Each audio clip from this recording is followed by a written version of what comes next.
When I picked up the phone to ask my son Max when his wedding would be, my daughter-in-law Lena looked me right in the eye and said with a chilling smile, "Oh, we already got married yesterday. We only invited special people." The words hit me like a bucket of ice water. Special people. I, who for 3 years had paid their monthly rent of $500, bought every piece of furniture in their house, and filled their refrigerator when they had nothing to eat. I was not a special person. I stood there in the living room of my own house, holding the phone as if it weighed 1,000 pounds, watching my son avoid my gaze while Lena made herself comfortable on the sofa I had bought for them.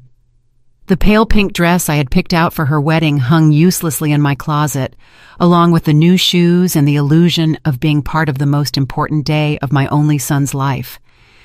I had spent $200 on that dress, thinking about how nice I would look in Max's wedding photos in which I would never appear. For weeks, I had planned every detail. I had put money aside to give them $1,000 as a wedding gift. I had called my sister Diana in Chicago to tell her the good news. I had cleaned my house from top to bottom, thinking they might come celebrate with me after the ceremony. All of that collapsed in a second with those 4 poisoned words, "Only special people." Max finally lifted his gaze and said in a rehearsed-sounding voice, "Mom, it was an intimate thing, very small, just the 2 of us, and the witnesses." But I knew it was a lie. I saw the photos on social media. I saw Lena's parents proudly posing next to the bride and groom. I saw her siblings toasting with champagne. I saw Lena's white dress, which I had helped finance with the $800 I had given her last month for her personal expenses. I saw everything I wasn't supposed to see. A week later, exactly 7 days after that humiliation, Lena called me with a completely different voice. She was no longer the confident woman who had excluded me from her wedding. Now she sounded desperate, almost pleading. "Renate, the rent is overdue. The landlord is pressuring us and says if we don't pay this week, he will kick us out. You forgot to make the transfer." Her voice trembled slightly, as if the world were ending. I was silent for a few seconds, remembering all the times I had run to the bank to make that transfer. All the times I had canceled my own plans to make sure they had a roof over their heads. All the times I had eaten beans and rice so I could give them money for their desires. And now, after they had excluded me from the most important moment of their lives, they had the audacity to call me as if nothing had happened. "Lena," I said with a calm that surprised even me, "didn't I warn you that I only help special people?" The silence on the other end of the line was so deep that I could hear my own heart beating. For the first time in years, it was not I who was trembling, but her. "Renate, I don't understand," she stammered. "We were always special to you. You're like a second mom to me." Lies. All lies. Wrapped in that sweet voice she only used when she needed something. The same voice she had used to ask me for money for the wedding dress, for the honeymoon, for the rings, which I had helped finance without knowing I would never see the ceremony where they were exchanged. For so many years, I had this constant feeling of walking on eggshells, weighing every word, every gesture, every gift, hoping to get a crumb of affection from my own son. I was the perfect mother, the obliging mother-in-law, the silent provider who never protested when they treated me like I was invisible. But that phrase, "only special people," awakened something in me that had been dormant for far too long. I had calculated in my head how much money I had spent on them in those 3 years. Between rent, food, gifts, emergencies, and whims, it was over $20,000. $20,000 I had taken from my retirement, from my savings, from the money my late husband had left, so I could live my last years in peace. And what was all that for? To be treated like a stranger on my own son's wedding day. That night after I hung up, I sat on my bed and cried. But they weren't tears of sadness. They were tears of anger, of accumulated frustration, of years of silently endured humiliation. I cried for all the times they made me feel that my love was a burden, my presence a hindrance, my money the only thing I had to offer. I cried for the foolish mother I had been, for the woman who had lost herself trying to be indispensable to those who considered her dispensable. When I woke up the next morning, something inside me had changed. It was not just the pain of betrayal, it was something deeper, colder. I stood up and looked at myself in the bathroom mirror. The same tired eyes as always, the same wrinkles that told stories of years of giving love without getting it back. But there was something else in my gaze, a hardness I didn't recognize, a determination that had been buried under years of compliance.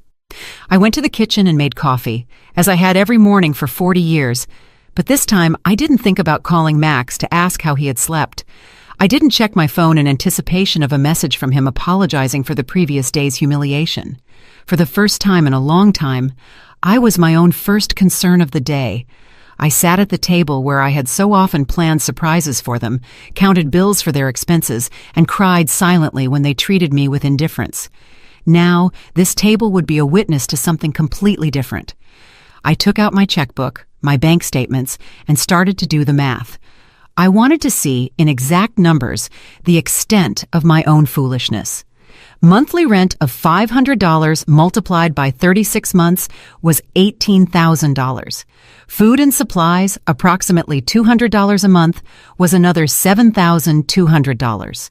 Birthday gifts, Christmas gifts, anniversary gifts, at least $3,000. Lena's medical emergencies, $800. The car loan they never paid me back, $2,500. The air conditioner repair in their apartment, $600.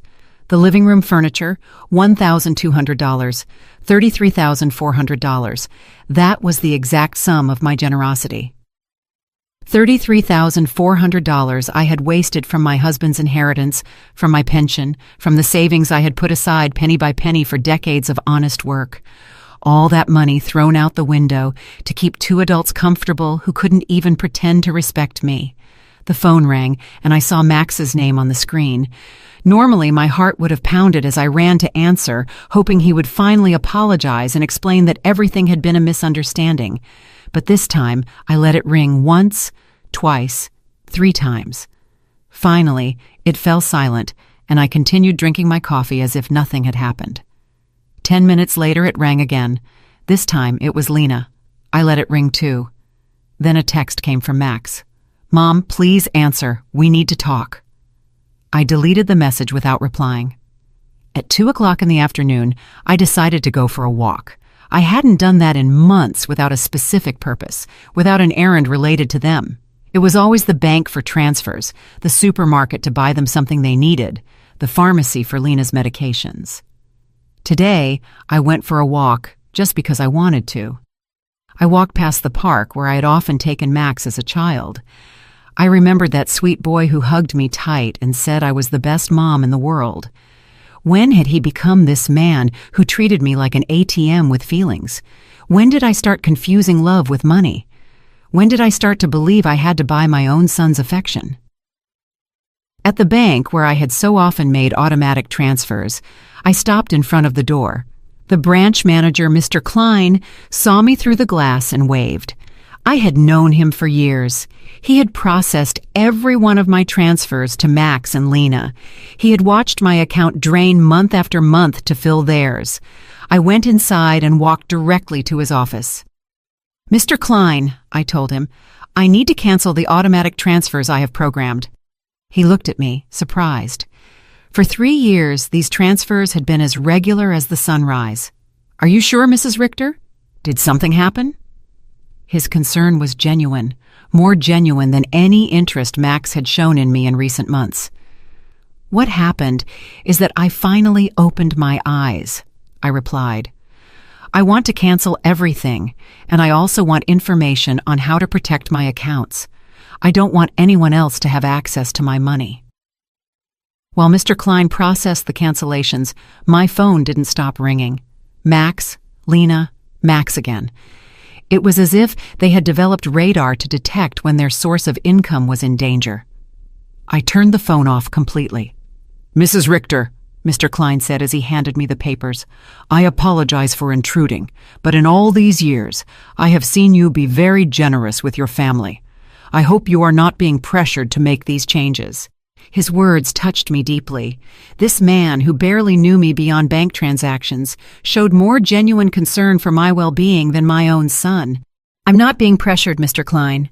On the contrary, I have finally stopped pressuring myself." When I left the bank, I felt strangely light, as if I had left an enormous burden in that office. For the first time in years, my money was entirely mine. I had no financial obligations to people who saw me as a resource instead of a person. I went home and thought about all the things I hadn't done to please Max and Lena, the trips I hadn't taken to save money for them, the friends I no longer saw because I was always available for their emergencies, the hobbies I had given up because every dollar I spent on myself was $1 less for their needs.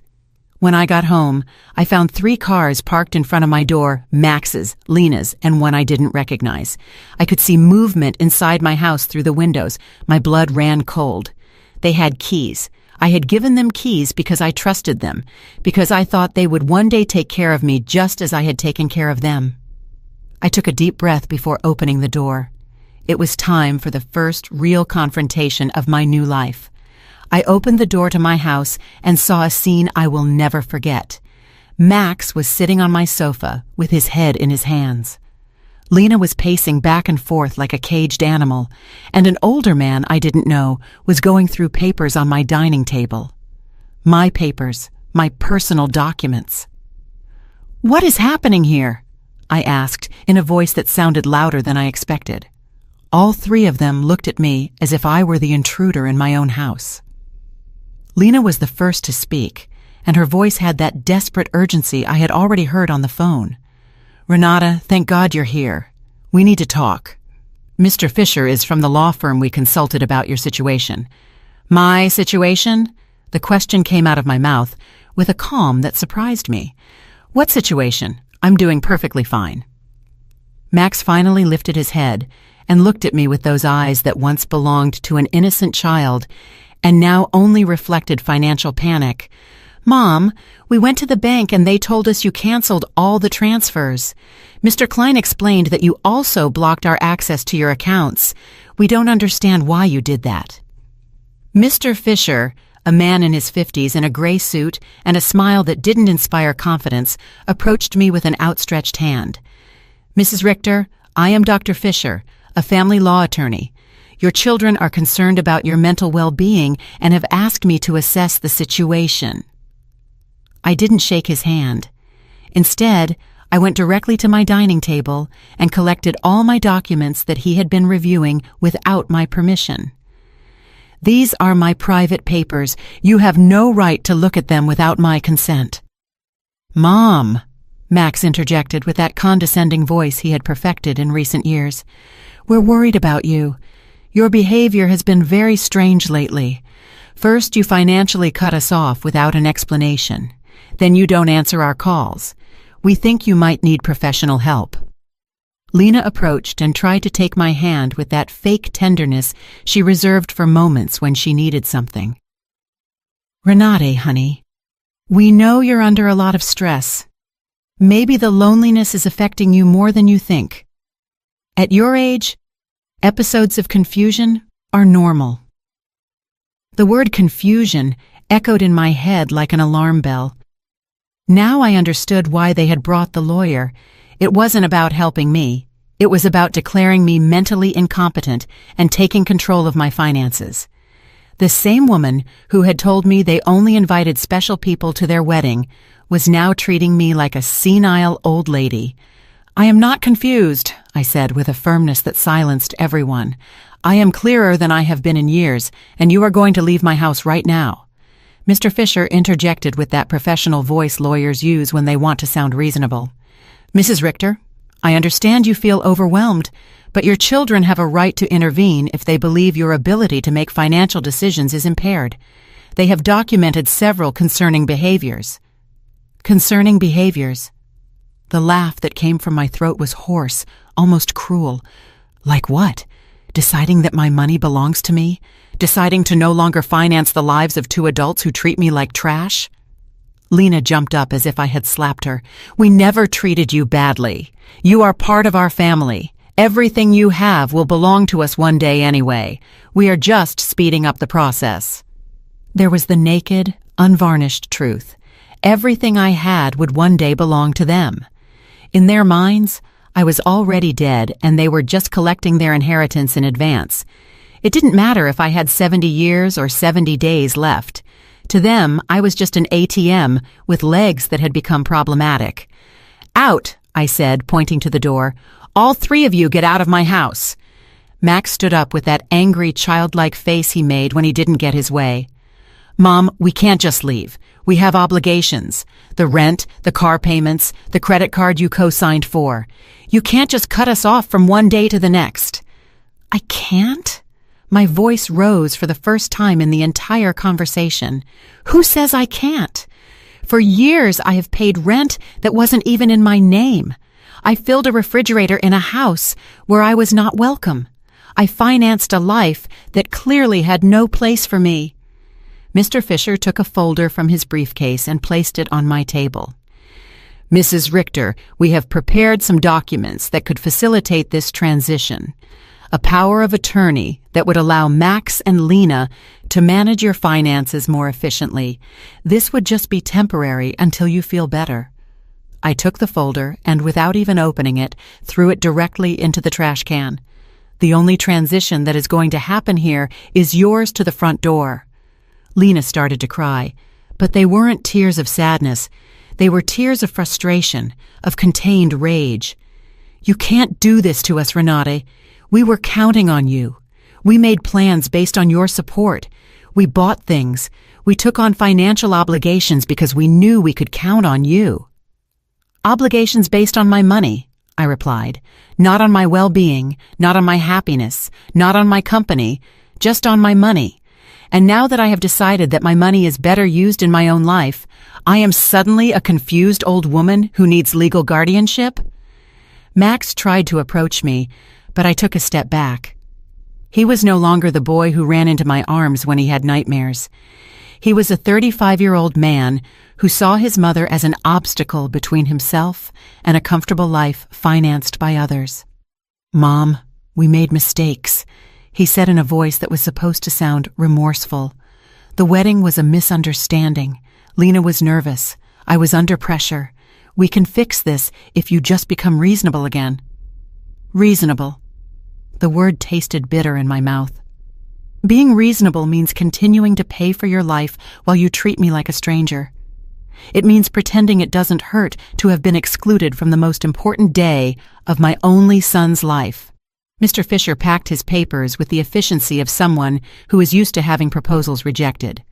"Mrs. Richter, this is not over. Your family has legal options. If you are indeed making irrational decisions due to mental health problems, a judge can determine that you need guardianship." His words were like a blow. I realized this was not just a manipulative family visit. It was a real legal threat. They wanted to declare me incompetent to manage my own affairs. "Mr. Fisher," I said, looking him directly in the eyes, "I suggest you do your research thoroughly before you threaten a 71-year-old woman who has managed her finances flawlessly for 40 years, who raised her son alone after the death of her husband, who ran a household and worked honorably until retirement, and who until last week financially supported two completely capable adults." Lena stopped crying and looked at me with a coldness that finally showed her true face. "This won't stay like this, Renate. We have rights and lawyers too." "Perfect," I replied. "Hire all the lawyers you want, with your own money, of course, because mine is no longer available to finance your legal tantrums." The three of them walked to the door with the wounded dignity of people who are not used to being told no. Before he went out, Max turned to me one last time. "Mom, this is going to end very badly for you. You're going to end up alone, with no one to take care of you when you really need it." "Max," I said with deep sadness, but also with crystalline clarity, "I am already alone. The difference is that now it's by my own choice, not by your neglect." As I closed the door behind them, I stood in my living room, surrounded by the most beautiful silence I had heard in years. It was the silence of freedom. That night, I couldn't sleep, but not out of sadness or regret, but out of adrenaline from having reclaimed control of my own life. I lay awake in bed, planning my next steps like a general preparing for a battle. If Max and Lena wanted to fight, I would give them a war. But it would be a war I would fight with intelligence, not with emotion. At 6 o'clock in the morning, I was already dressed and ready to go. My first stop was the office of attorney Mr. Weber, a man I had met years ago when I was handling my husband's will. Unlike Mr. Fisher, whom Max and Lena had brought, Mr. Weber had an impeccable reputation and specialized in protecting the rights of the elderly. "Mrs. Richter," he told me as I explained the situation, "what your children tried to do yesterday is more common than you think. It's called elder financial abuse, and it's a federal crime. The fact that they entered your house without permission and reviewed your private documents also constitutes a violation." His words both calmed and worried me. They calmed me because they confirmed I wasn't crazy, that what had happened was truly abusive. They worried me because I realized the situation was more serious than I had thought. "We have to document everything," Mr. Weber continued. "Every transfer, every gift, every time they pressured you for money. We will also change your will to protect your assets from future manipulation attempts." We spent 3 hours reviewing my financial records. Mr. Weber whistled when he saw the total sum: $33,400 in 3 years. "Mrs. Richter, with this money, you could have lived comfortably, traveled, and enjoyed your retirement. Instead, you completely financed the lives of 2 adults who didn't even respect you enough to invite you to their wedding." When I left Mr. Weber's office, I had a complete plan. First, I would change all the locks on my house. Second, I would install a security system with cameras to protect myself from future surprise visits. Third, I would open a new bank account at a different bank where they had no contact. And fourth, I would start living the life I had postponed for years. My next stop was the hardware store. The owner, Mr. Summer, had known me for years because I was always buying things to fix Max and Lena's apartment. This time was different. "Mrs. Richter, what brings you here today? Another emergency with your son?" he asked with the familiarity of a person who had silently witnessed my wasted generosity. "No, Mr. Summer. This time it's for my own house. I need to change all the locks, and I want them to be of the best quality." He looked at me, surprised, but asked no questions. While I was choosing the locks, his son Ethan, who installed security systems, came by. It was Providence in action. "Ethan," I told him, "I also need to install surveillance cameras, the complete system. The price is not an issue."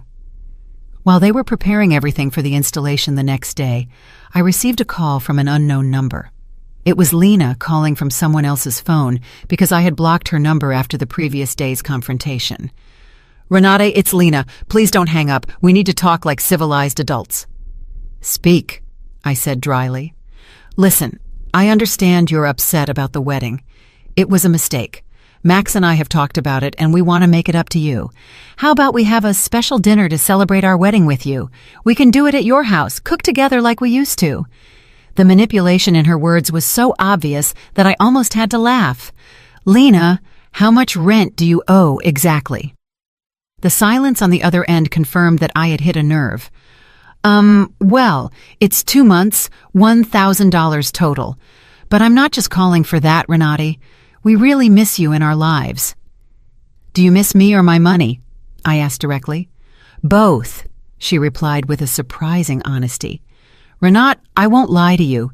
Yes, we need your financial help, but we love you too. You're important to us." "If I'm so important," I said, "why wasn't I important enough to be at your wedding?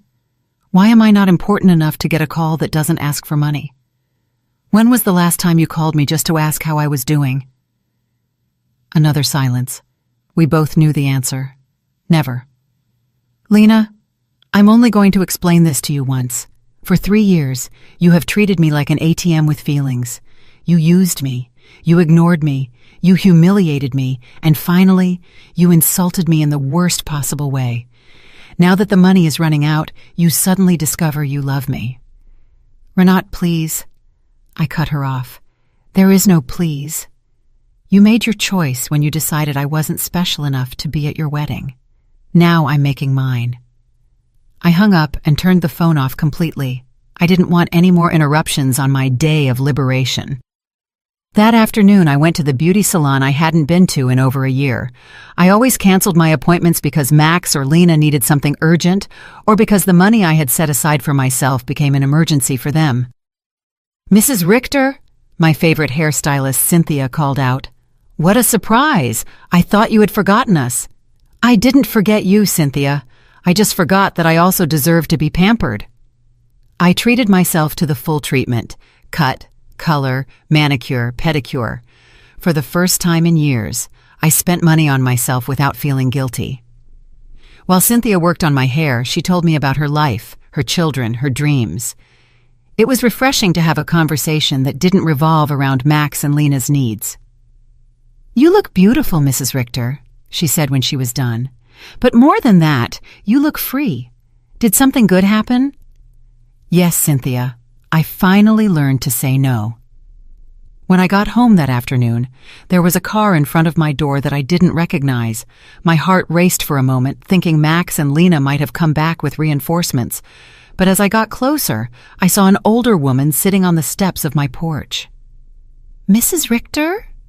she asked as I got out of the car. "Yes, that's me. Can I help you?" "I'm Eleanor Brooks. I live next door.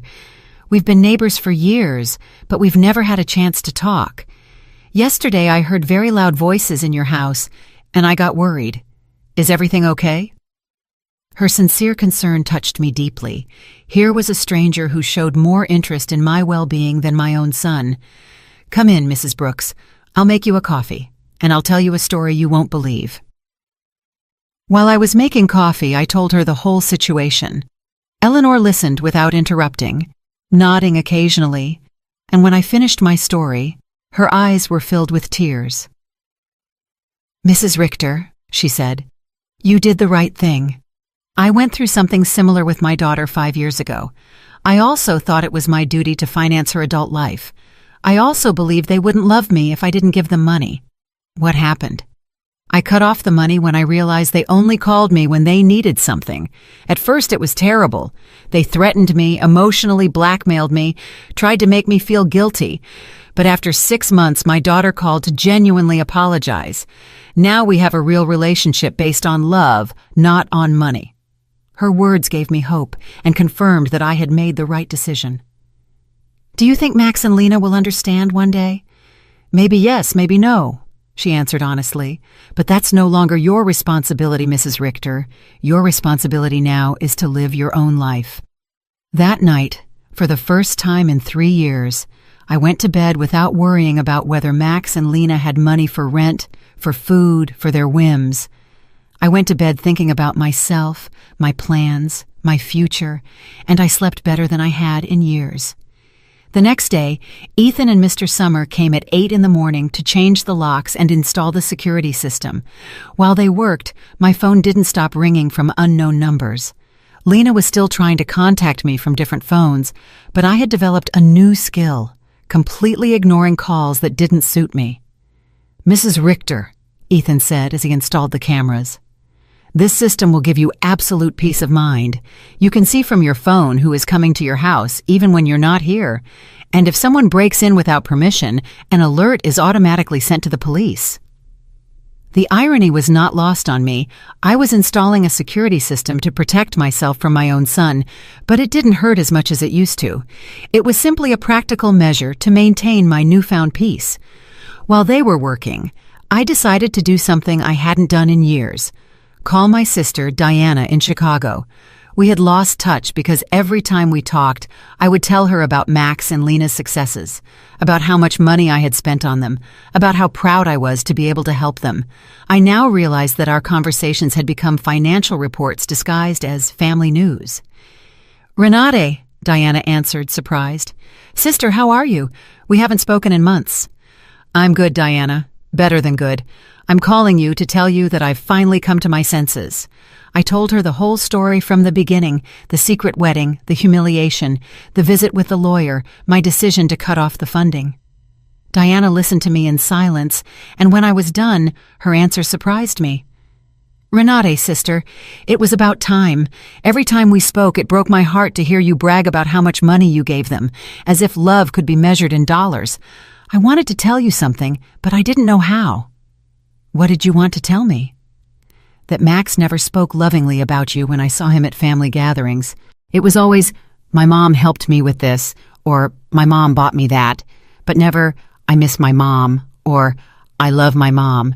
It was as if you were a service provider, not a person. Her words hurt, but it was a necessary pain, like when a doctor cleans an infected wound. It hurts, but it's part of the healing. You know what else I noticed? Diana continued. Lena always spoke about you in the future tense. When Renate is no longer here, we can remodel her house, or when we inherit, we will invest in the business, as if they were waiting for you to die to really live. This revelation hit me like a bucket of ice water. They didn't just see me as an ATM, they saw me as a temporary obstacle between them and their money. While I was trying to make them happy, they were planning their future without me. After talking with Diana, I sat in my kitchen, processing all this information. Years of marriage to a man who truly loved me, 35 years of raising my son alone after my husband's death, and 3 years of financing 2 adults who saw me as a $100,000 obstacle. The doorbell rang, and on the new cameras, I saw it was Eleanor, with a mug in her hands. I opened the door, and she handed me a fresh brewed coffee. I thought you might need some company after everything you told me yesterday, she said, with that sincere smile I had already come to appreciate. We sat in my living room, and Eleanor told me more details from her own experience. My daughter said the exact same thing to me that Lena says to you. You're like a second mom to me. We're special to you. Everything will be ours one day anyway. Those are rehearsed phrases, Mrs. Richter. They learn them from the Emotional Manipulation Handbook. Do you think such a handbook exists? I asked half-jokingly. Not officially, but it seems everyone reads from the same book. Chapter 1 is Make Her Feel Indispensable. Chapter 2 is Create Constant Financial Emergencies. Chapter 3 is When She Resists, Question Her Mental Health. We laughed, but it was a bitter laugh. It was both funny and tragic to recognize such predictable patterns in our own children's behavior. Did you ever feel guilty for cutting off the money? I asked Eleanor. Every single day for the first 3 months, she answered honestly. But then I started to see the results. My daughter had to get a second job. Her husband stopped playing golf every weekend and started looking for extra work. They learned to live within their means, and more importantly, they learned that I was a person, not a resource.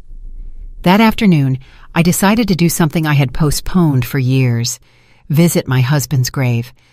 I always made excuses not to go because Max or Lena needed something urgent, or because the taxi fare was better invested in one of their emergencies. The cemetery was quiet and beautiful. Robert's grave looked a bit neglected because I hadn't been there to clean it in months. I sat on the grass next to his headstone and talked to him as if he were alive. Robert, my love, I think I lost myself for a while. After you left, I put all my energy into Max. I wanted to be the best mother in the world, thinking somehow he would grow up without a father. But I think in the process, I forgot to be myself. The wind blew gently, and for a moment, I felt like he was listening to me. Our son has become someone I don't recognize. Or maybe he was always like this and I didn't want to see it. His wife is, well, you know how she is. The money you left for me to live peacefully, I spent it taking care of them. But not anymore, my love. I have learned. I cleaned his grave, replaced the withered flowers with new ones, and stayed there for another hour, simply enjoying the peace. For the first time in years, I was not in a hurry to get home to solve a crisis for Max and Lena. When I got home, there were 3 cars parked in front of my door again. My heart raced, but this time I was prepared. The cameras showed me that it was Max, Lena, and two other people I didn't recognize. Everyone seemed agitated, talking to each other and pointing at my house. I didn't get out of the car. Instead, I called Mr. Weber, my lawyer. Mr. Weber, they are at my house again. This time they've brought more people. What should I do? Don't get out of the car, Mrs. Richter. I'll be there right away and I'll call the police. After our conversation yesterday, I requested a temporary restraining order. They are not allowed to be on your property. Minutes later, Mr. Weber and two police patrol cars arrived. I watched the officers talk to Max and Lena, saw my son gesticulate angrily, saw Lena crying again, but this time her tears did not move me. One of the officers approached my car. "Ma'am, you can get out safely. Your visitors are going to leave immediately." As I got out of the car, Max shouted at me from the street, "Mom, this is ridiculous. We're your family. You can't call the police on your own son." "Max," I replied with a calm that surprised even me, "family doesn't threaten lawsuits for mental incompetence. Family doesn't break into people's homes without permission. Family doesn't treat their mothers like ATMs. Lena screamed from across the street. "You're going to pay us everything you owe us. We have bills you co-signed for. You can't just abandon us like this," Mr. Weber interjected. "Mrs. Brooks, any future communication must be through my office, and I suggest you consult with an attorney before making collection threats, because my client has full documentation of all the payments she voluntarily made for 3 years." I watched them drive away in their cars, defeated but not giving up. I knew this wasn't over, but for the first time in this situation, I felt confident. I had professional help. I had emotional support from Eleanor. And more importantly, I had mental clarity about what was right and what was wrong. That night, Eleanor invited me to her house for dinner. I met her daughter, who was visiting, and I was able to see with my own eyes what a healthy family relationship looked like. They spoke respectfully to each other, asked sincerely about each other's lives, and laughed together. The daughter didn't ask for money once the entire evening. "I wanted that with Max, too," I confessed to Eleanor after her daughter had left. "And maybe you'll get it one day," she replied. "But first, he has to learn that you are a person who deserves respect, not just a source of income." For the first time in weeks, I went to bed feeling hopeful about the future. The next few days were strangely peaceful. The surveillance cameras showed me that Max and Lena were driving past my house several times a day. Sometimes slowly, sometimes they parked for a few minutes, but without getting out. It was as if they were studying my routine, looking for the perfect moment for their next move. Mr. Weber had advised me to document every one of these visits, so I kept a detailed log with the date and time. "Their persistence will work in our favor," he had said. "Every time they show up after we've told them not to approach, it strengthens our case for a permanent restraining order." On Friday morning, I was calmly having breakfast when the doorbell rang. The cameras showed me a very well-dressed young woman with a folder in her hands and a professional smile. I didn't recognize her, but something about her posture told me it was not a social visit. "Good morning, Mrs. Renati Richter," she said as I opened the door. "I am a social investigator from the Office of Senior Services. We have received a report that you may be in an at-risk situation and we need to conduct a wellness check." My blood ran cold. Max and Lena had escalated the situation. It was no longer just threats from private lawyers. Now they had involved the government. "Can I see your ID?" I asked, trying to stay calm. "Of course." She showed me an official ID that looked genuine. "I am social worker Mrs. Schmidt. Can I come in and talk to you?" I let her in, knowing that a refusal would have been worse for my case. Mrs. Schmidt sat down in my living room and took a form out of her folder. "Mrs. Richter, we have received reports that you have shown significant changes in your financial behavior, that you have cut off communication with your family, and that you have shown signs of paranoia by installing unnecessary security systems. We were also told that you have refused medical and legal help from your loved ones." Every word had been carefully chosen to make me sound like a mentally disturbed old woman. I recognized Lena's handwriting in the wording. She had always been skilled at manipulating words to get what she wanted. "Miss Schmidt," I said with all the dignity I could muster, "I would like to call my lawyer before answering any questions." Ma'am, this is not a legal interrogation. It's a wellness check. If you have nothing to hide, it should not be a problem to speak with me. The phrase, "if you have nothing to hide," infuriated me. It was the same logic abusers used to justify their invasions. If you're innocent, you shouldn't complain about your privacy being violated. Miss, I'm calling my lawyer. You can wait here or come back another day, but I will not answer any questions without legal representation present. I called Mr. Weber, and he was there within 20 minutes. When he came in and saw the social worker, his expression hardened.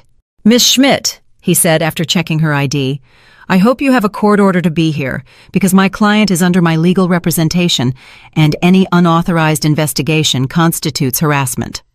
"Sir?" Mrs. Schmidt replied with less confidence than before. "We have reports from concerned family members about the lady's well-being.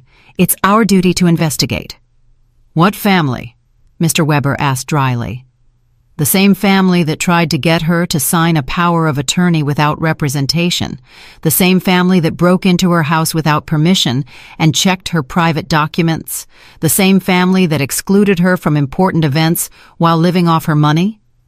Mr. Weber took a folder from his briefcase and placed it on the table.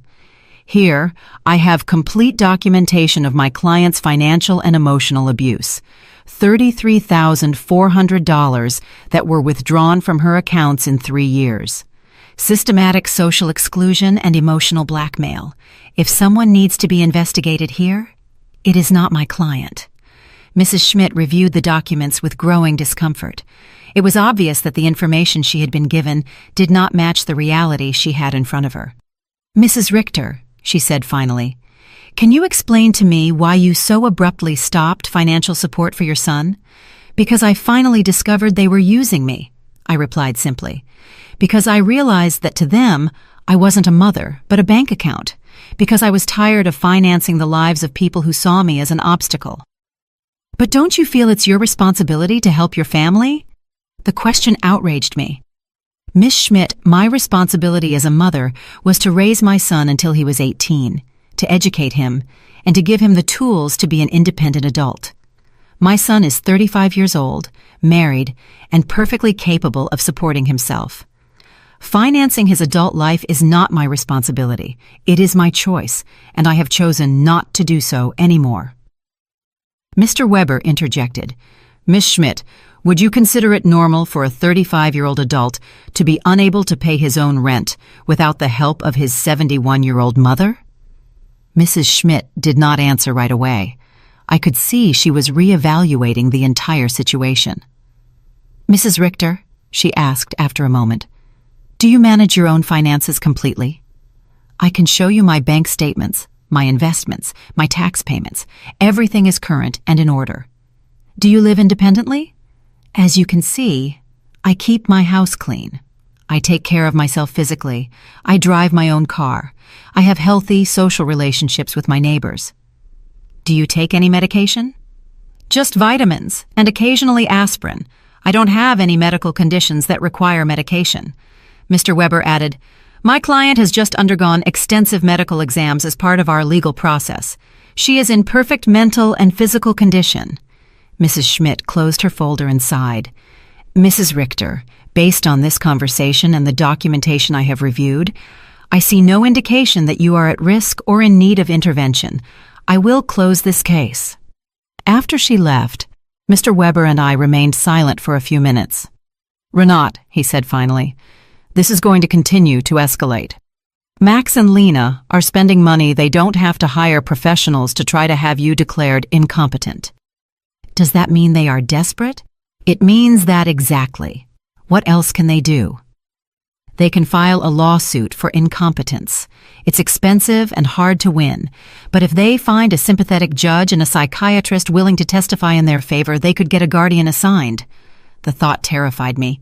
They could take control of my money? "They could try, but we have solid evidence that you are completely competent and that they are motivated by greed and not by genuine concern." That afternoon, I called Diana to vent. "Sister," she said after hearing my story, "do you notice how far they are willing to go for money? They are risking family relationships, spending money on lawyers and doctors, destroying their own reputation.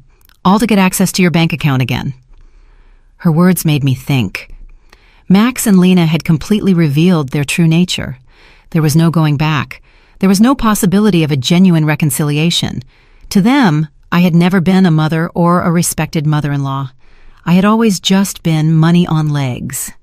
This revelation, although painful, was also liberating. I no longer had to wonder if I was making the right decision. I no longer had to feel guilty for protecting myself. They had proven for themselves that my emotional and physical well-being was less important to them than my money. That evening, Eleanor came to visit with a surprise. She had invited her friends from the garden club to meet me. "Renate," she introduced me. "These are my friends Cynthia, who you already know from the salon, Maria, Carmen, and Elfrida. We have all been through similar situations with abusive family members." We spent the evening sharing stories. Maria had had to set boundaries with a brother who constantly asked her for money. Carmen had cut off her relationship with a daughter who only visited when she needed money. Elfrida had had to change her will after she found out her grandchildren considered her their retirement plan. "What hurts me the most," I confessed, "is not losing the money I gave them, but realizing that I never had the love I thought I had." "Renate," Elfrida said with the wisdom of her 80 years, "true love cannot be bought or sold. If you had to pay for it, it was never real." Her words were balm for my wounded soul. She was right. I had bought attention, not love. I had financed an illusion. "You know what I've discovered?" I said to my new friends. "That loneliness, surrounded by people who don't love you, is worse than being lonely on your own. At least now, when I am alone, I am in good company." Everyone laughed, and we toasted to our newfound wisdom. That night, after my new friends had left, I sat in my garden, thinking. The stars shone brighter than ever, or perhaps I was seeing them with clearer eyes. For the first time in my adult life, I was completely alone financially. I had no dependents, no financial obligations to anyone but myself. And instead of scaring me, this reality excited me. I could travel when I wanted. I could remodel my house. I could buy myself nice clothes. I could donate to charities that were important to me. I could invest in my own future instead of financing the present of ungrateful people. Freedom tasted like hope, and for the first time in years, I wanted to plan my future. A month after the psychiatrist's visit, I thought I had finally won the war. I had settled into a beautiful routine. I calmly had breakfast and read the newspaper. I tended to my garden, had lunch with Eleanor or one of my new friends, and in the afternoons, I devoted myself to activities I had given up for years. I had started painting again, something I was passionate about before I became Max and Lena's personal financier. But on a Thursday morning, while I was painting flowers on my new easel, Mr. Weber came to my house with a grim expression that made my blood run cold. "Renate, we need to talk. Max and Lena have filed a formal lawsuit for mental incompetence in family court. They are requesting to have a legal guardian assigned to you." The words fell on me like stones. I knew it was a possibility, but hearing it out loud made it terrifyingly real. "Does that mean they can take control of my money?" "If a judge determines that you are unable to manage your affairs, yes, he could place Max as your legal guardian, which would give him full control over your finances." I sat down heavily on my sofa, feeling the weight of the deepest betrayal I had experienced in my life. My own son was trying to legally declare me incompetent to steal my money. "Mr. Weber, what evidence could they have? You yourself have seen that I am completely competent." "They have statements from 3 witnesses who claim you have behaved erratically. They also submitted unpaid doctor's bills that you supposedly didn't pay, and medications that you supposedly hoarded without taking them." "But that's a lie. I don't have any outstanding doctor's bills or hoarded medications." "I know, Renate, but they have fabricated convincing evidence. They also have the statement from Dr. Lehman, who states that you refused to cooperate with a psychiatric evaluation, which they interpret as proof of mental decline." The manipulation was diabolical. They had turned my refusal to undergo an unnecessary exam into proof of a mental illness. They had used my instinct to protect myself from them as proof that I needed protection. "Who are the 3 witnesses?" Mr. Weber looked through his documents. Lena, of course, a neighbor named Mr. Davis, and someone who claims to be your pharmacist, Mr. Green. Mr. Davis was the neighbor across the street, an unpleasant man who had always had problems with me because my friends sometimes parked in front of his house. Mr. Green was indeed my pharmacist, but I didn't understand what he could have against me. "I need to talk to Mr. Green," I told Mr. Weber. "Something's not right." We went to the pharmacy together that afternoon. Mr. Green received me, surprised and nervous. "Mrs. Richter, it's good to see you. How are you?" "Mr. Green, I was told you signed a statement saying I show erratic behavior with my medications." His face turned red as a tomato. "Mrs. Richter, your daughter-in-law came in a few weeks ago and asked about your medications. She said she was worried because you were acting strangely." "And what did you tell her?" "I explained to her that you only buy vitamins and occasional aspirin, that you don't have any regular medical prescriptions, but she insisted that this was proof that you weren't taking adequate care of your health." Mr. Weber interjected. "Mr. Green, did you sign a paper?" She brought a document that said I was confirming that Mrs. Richter had irregular medication purchases. I thought it was for her health insurance or something. I didn't know it was for a lawsuit. My own pharmacist had been tricked into signing something he didn't fully understand. Lena's manipulation knew no bounds. "Mr. Green," I said, "I need you to write a statement explaining exactly what happened and clarifying that I have no problems with medications." "Of course, Mrs. Richter, I am terribly sorry for this misunderstanding." After the pharmacy, we went to confront Mr. Davis. When we knocked on his door, he received us with obvious hostility. "What do you want, Mr. Davis?" Mr. Weber said. "I understand you signed a statement about my client's behavior." "And you're right, I did. That woman is crazy. She's been acting strange for weeks." "Can you be more specific about the behaviors you observed?" "Installing cameras as if she lived in a war zone, having strangers visit all the time, yelling at her family in the street." I realized Mr. Davis had taken everything out of context. The cameras had been installed for protection. The strangers were my new friends. The yelling was me defending my house from Max and Lena's invasions. "Mr. Davis," I said, "do you know why I installed the cameras?" "No, and I don't care." "To protect myself from my son and daughter-in-law, who broke into my house without permission and threatened me." "That's what a crazy person would say," he replied cruelly. There was no way to reason with him. His statement was based on superficial observations, maliciously interpreted. That evening, Mr. Weber and I sat down to plan our defense. "Renate, we need our own psychiatric evaluation. I have a colleague, Dr. Moore, who is an expert in assessing mental capacity. She can officially confirm that you are completely competent." "What if Max and Lena have bribed the judge? What if none of this matters because they have already decided to declare me incompetent?" "Renate, the legal system is not perfect, but it's not completely corrupt either. We have solid evidence of your mental competence and their financial motivations. We are going to fight this." The next day, I went to my appointment with Dr. Moore. She was a woman in her 50s with kind but astute eyes. "Mrs. Richter, I'm going to ask you a series of questions and tests to assess your mental capacity. Take your time and answer honestly." For 2 hours, she asked me questions about my memory, my reasoning ability, my financial understanding, my emotional health. She also gave me cognitive tests and asked me to solve mathematical and logical problems. "Mrs. Richter," she said at the end, "your results are well above average for your age. You are not only mentally competent, but your cognitive function is excellent." "Doctor, why do you think my family is doing this?" "Based on what you've told me and the documents I've reviewed, this seems to be a classic case of elder financial exploitation.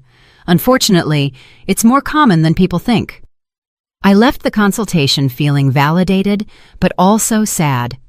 The professional confirmation of my mental health was a relief, but it also confirmed that the lawsuit was real and necessary. That afternoon, Eleanor organized an emergency meeting with all our friends from the garden club. When I told them about the incompetence lawsuit, everyone was outraged. "Renate," Maria said, "we will testify in your favor.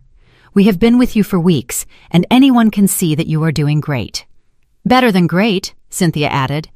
You are clearer and stronger than many 40-year-old women I know." Elfrida, with her 80-year-old wisdom, took my hands. "Renate, my dear, what your children are doing is nothing new. For generations, greedy children have tried to declare their parents insane to get their money.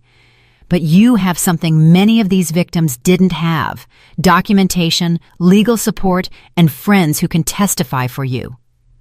Her words gave me hope. I was not alone in this fight. I had an army of strong women who had witnessed my transformation firsthand. "You know what the saddest thing about all this is?" I said.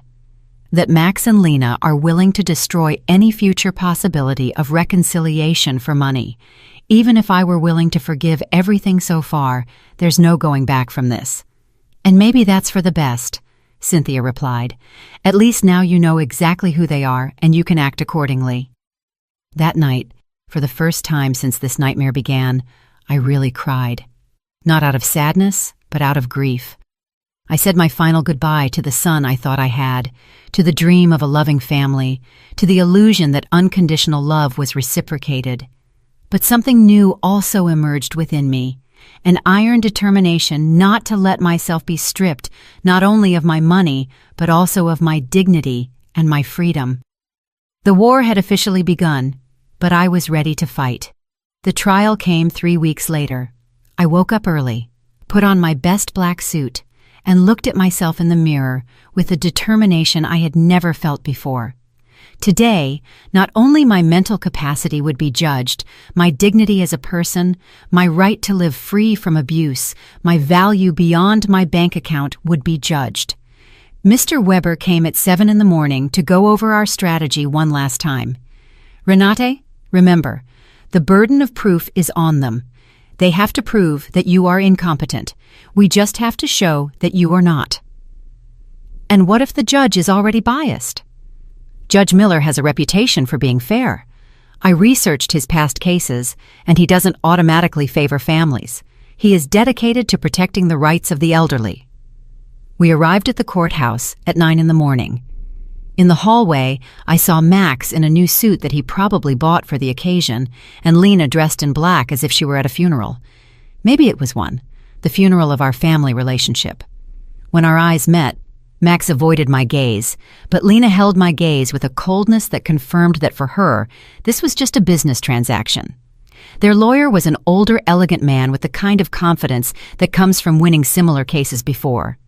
When he began his opening statement, his strategy was clear: to portray me as a confused old woman who had been manipulated by strangers to alienate me from my loving family. "Your Honor," he said in a solemn voice, "Mrs. Renate Richter has shown a clear mental decline in recent months. She has cut off all financial support for her family without a rational explanation. She has installed unnecessary security systems due to paranoia, and has isolated herself from her loved ones under the influence of neighbors and lawyers who are obviously taking advantage of her vulnerable situation." Every word had been carefully chosen to make my self-empowerment sound like dementia, and my freedom sound like external manipulation. Then they called their witnesses. Lena was the first to testify, and her performance was Oscar-worthy. She cried as she described how I had completely changed, how I had become hostile and paranoid, how I had isolated myself from the family that loved me. "Your Honor," she said in a trembling voice, "Renate has always been like a second mom to me. Seeing her mental decline has been devastating. We just want to help her get the care she needs." Lies, wrapped in convincing tears. When Mr. Weber cross-examined her, the cracks in her story began to become visible. "Mrs. Schuster, can you tell the court, when was the last time you called my client without asking for money?" Lena stammered. "Well, we always talked about many things. Can you give me a specific date?" "I don't remember exact dates." "Is it true that you and your husband got married without inviting my client?" "It was a very small ceremony." "Is it true that when my client asked about the wedding, you told her that you had only invited special people?" Lena's face turned red. Those words were taken out of context. What would be the right context to tell your mother-in-law that she is not a special person? She couldn't answer convincingly. Max was next. Seeing him on the witness stand, swearing to tell the truth while preparing to lie about my mental health, was one of the most painful moments of my life. This was the boy I had raised alone, the one I had dedicated my entire life to. My mom has always been very generous with us, he testified. But lately, she has become erratic and irrational. We believe she is being manipulated by people who are taking advantage of her. When Mr. Weber cross-examined him, the mask fell completely. Mr. Richter, how much money have you received from your mother in the last 3 years? I don't know the exact amount. Does $33,400 sound about right? Maybe. She's always been generous. And how many times have you visited your mother without asking her for money? The silence was deafening. Is it true that you and your wife broke into my client's house without permission and checked her private documents? We were worried about her. Is it true that you brought a lawyer to pressure her into signing a power of attorney? We wanted to help her manage her finances. Do you, at 35 years old, need the help of your 71-year-old mother to pay your rent? Max couldn't answer with dignity. Mr. Davis testified about my supposed erratic behaviors, but when Mr. Weber asked him for details, he admitted that he had never spoken to me directly and that all his information was based on superficial observations. Dr. Lehman testified that my refusal to undergo an evaluation was proof of mental decline. But Mr. Weber submitted the documentation of our evaluation with Dr. Moore, which completely refuted his conclusions. Then it was our turn. Mr. Weber first called Mr. Green, my pharmacist, who explained how he had been tricked into signing a statement that distorted my medication buying habits. Dr. Moore testified about my excellent mental state and presented the results of the cognitive tests, which had been flawless. Mr. Summer from the hardware store testified about my mental competence and explained that my decisions to cancel automatic transfers were completely rational and had been processed correctly. Eleanor and my friends from the garden club testified about my clarity, my newfound vitality, and my ability to maintain healthy social relationships. Finally, it was my turn to testify. I stood up with dignity and walked to the witness stand, feeling the weight of 71 years of experience, of wisdom gained through pain, of strength discovered in adversity. Mr. Weber guided me through my testimony, letting me tell my whole story. The $33,400 spent in 3 years, the humiliation of being excluded from the wedding, the constant emotional manipulation, the violation of my privacy, the legal threats. Mrs. Richter, Mr. Weber finally asked, why did you decide to stop financial support for your son and daughter-in-law? Because I finally understood that what I was getting from them was not love, I replied in a clear, loud voice. It was a commercial transaction disguised as a family relationship. My money was welcome, but I, as a person, was not. Do you regret your decision? I only regret that it took me so long to make it. Max's lawyer tried to make me appear confused during his cross-examination, but I answered every one of his questions with clarity and precision. When he tried to imply that my new friendships had manipulated me, I explained to him that for the first time in years, I had relationships based on mutual respect and not on financial interest. In his closing argument, Max's lawyer insisted that I was a victim of external manipulation. Mr. Weber's rebuttal was devastating. Your Honor, what we have seen here is not the case of an incompetent old woman, but that of a woman who has finally found the strength to free herself from years of financial and emotional abuse. The plaintiffs have presented no real medical evidence of mental incompetence. What they have presented is frustration, because their source of income has decided to exercise her legal and moral right to protect her own resources. Judge Miller retired to deliberate for 2 hours that felt like 2 years. When he came back, his expression was serious but clear. After reviewing all the evidence presented, he began, it is obvious to this court that Mrs. Renate Richter is in full possession of her mental faculties. Professional psychiatric evaluations confirm her cognitive competence. Her financial decisions, as painful as they may be for her family, are completely rational and within her rights. My heart began to beat faster. Furthermore, the judge continued, the evidence suggests that this lawsuit is motivated by financial interest rather than by genuine concern for Mrs. Richter's well-being. The court completely denies the request for guardianship. I had won. I had not only won the lawsuit,